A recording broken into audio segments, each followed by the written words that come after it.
trainers today not having an amateur or professional background and training professionals? Well, this is, back in the days too. Now we hitting something there. Trainers back then, right? They was in boxing gyms. Now, okay, we creatures of habit, right? If you in the gym, right, and you just looking around, and you in the gym back in the days, in the 70s and 80s and 90s, and you see a trainer training people, you watch. You could do the same thing. You copy off that trainer and you do it. So now today, everybody sees all the this and that. So they teach their kids what they see, and they become a trainer. So when they get kids, they boom, boom, bang, boom, boom, bang, bang, bang. You're never gonna see nobody fight like this, And that's all the trainers do because they know kids like it. They get delusional. But trainers, it's not that. If you're around a good trainer, you got guys who was around a man in your school. They became good trainers. They probably had no fights, but they learned because you watching a teacher. You watching somebody train. Now, if you watching these trainers train today, a lot of these trainers, they never had no fights. You're not really going to learn. You're going to do the thing, the pad work, and this and that and that.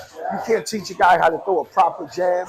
When I was a kid, I used to see all these fighters come in. I used to see, I was around trainers like Victor Valley, Senior, and Junior.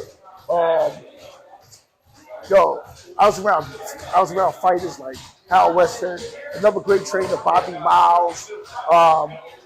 Teddy Atlas worked with me too. Teddy was a very good technical trainer. He knows. Teddy can tell you.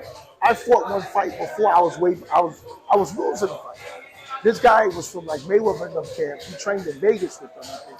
The father, I think they had the same trainer. Something was all working. And he was doing that Mayweather style. And I never seen it before. And every time he turned his head like this, I would never hit him because I think I'm gonna hit him in the back of the head. And I was never this, and he turned. I went pro. In the fight, it's like the third, fourth round. Teddy Atlas comes to me and says, "Aaron, listen, he's fucking tricking you.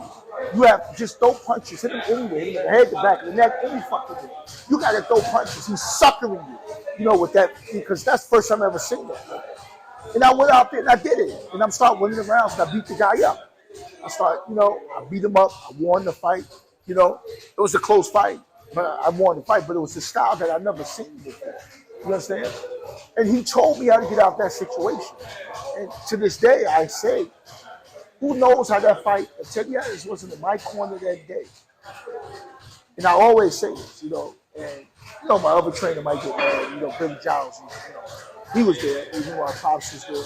But I don't know if I'd have won that fight because I was too busy, waiting, to not getting off, you just got to go get a guy. Like Telefimo fought the guy up there. He was moving, he was doing this. No, when the guy is doing that, you got to go get him.